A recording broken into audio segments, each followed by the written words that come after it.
আসসালামু আলাইকুম। আশা করি সবাই ভালো আছেন। গতকালকে আমরা এই গরুর ঘরের জন্য শুধু চারপাশে যে ৪টা খুঁটি ছিল সেইটাই কিন্তু গেড়ে রেখেছিলাম, আর সেইটা ওয়াটার লেভেল দিয়ে একদম সমান করে গেড়ে রেখেছিলাম যেন আজকে যেই খুঁটিগুলো বসাবো সেই খুঁটিগুলো বসানো আমাদের অনেক সুবিধা হয়। প্রাথমিক পর্যায়ে চালটা উঠানোর জন্য আপাতত আমরা শুধু যে সিমেন্টের খুঁটিগুলো দরকার সেগুলোই বসিয়ে ফেলেছি। এর পরবর্তীতে আমরা চেষ্টা করব এইটার মাঝে মাঝে যেন আমি একটা করে বাঁশের যে খুঁটি আছে সেটা গেড়ে দিতে পারি। তো আপাতত আমাদের খুঁটি বসানো শেষ হয়ে গেছে।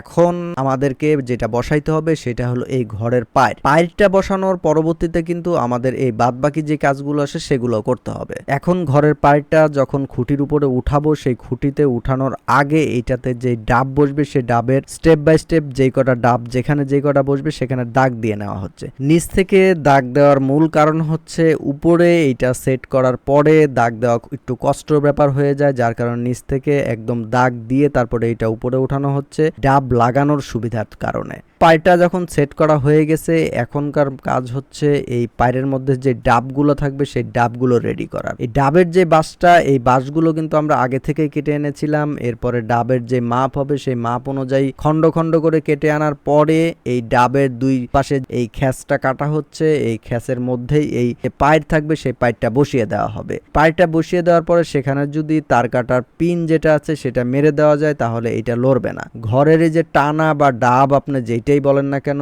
এইটাই কিন্তু ঘরের যে রক্ষা সেই রক্ষার কাজটা করে। একটা একটা করে প্রত্যেকটারই খ্যাস কাটা একদম কমপ্লিট হওয়ার পরবর্তীতে এখন এই ডাবগুলো এনে এই পাইরের মাঝখানে সেট করা হচ্ছে। আর পাইরের মাঝখানে আমরা এইটা অনেক বড় মাপের লোহা দিয়েছি যার কারণে এটা যেন না লড়ে, কারণ এই পাইরের সাথে যদি ডাবটা একদম সুন্দর মতন সেট হয়ে না থাকে তাহলে এই ঘরটা লড়াচড়া করবে। একটা একটা করে প্রত্যেকটা ডাব কিন্তু আমাদের লাগানো একবারে কমপ্লিট।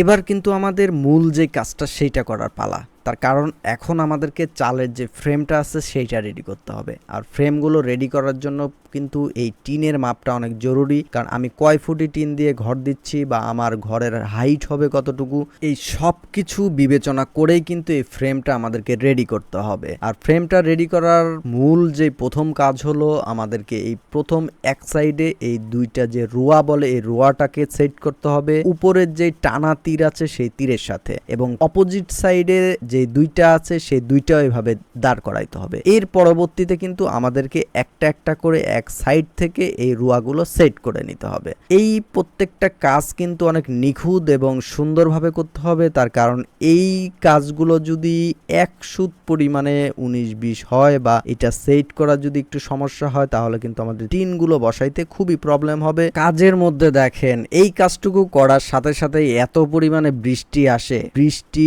এত পরিমাণে ফ্লো দিয়ে পড়তেছিল যে এখানে কাজ করার কোনো রকমই সম্ভব না।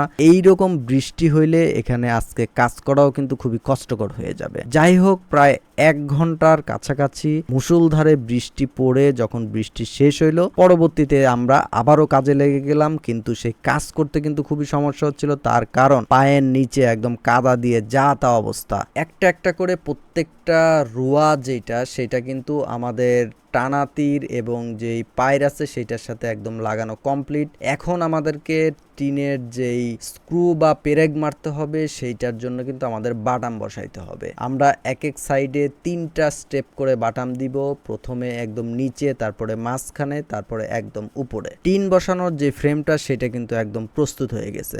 এখন আমাদের মূল কাজটা হলো ঘরের যে ফ্রেমটা করেছি সেটার উপরে টিন সেট করা। টিন দুই পাশে দুইটা ছোট ছোট টুকরা লাগবে যার কারণে নিচ থেকে এইটা কেটে নেওয়া হচ্ছে। তার কারণ এইটা সিমেন্ট অ্যারামিক টিন, এইটা উপরে গিয়ে কাটা একটু মুশকিল, যার কারণে কাজের সুবিধার্থে নিচ থেকেই কেটে নেওয়া হচ্ছে। এখন একটা একটা করে টিন আমরা নিচ থেকে উপরে যে যারা মিস্ত্রি আছে তাদেরকে ধরিয়ে দিচ্ছি এবং তারা একটা একটা করে সুন্দর মতন এই টিনগুলো স্ক্রু দিয়ে এই বাটামের সাথে আটকে দিচ্ছে। আলহামদুলিল্লাহ আমাদের অনেক প্রচেষ্টার পরে টানা 2 দিন অনেক ক্লান্ত পরিশ্রমের পরে অবশেষে আমাদের যে ঘরের চালটা সেটা কিন্তু একদম কমপ্লিট হয়ে গেছে। তো আজকের ভিডিওটা এই পর্যন্তই। আমার এই ঘরটা কেমন লাগতেছে বা কেমন হয়েছে অবশ্যই আপনারা কমেন্টে জানাবেন।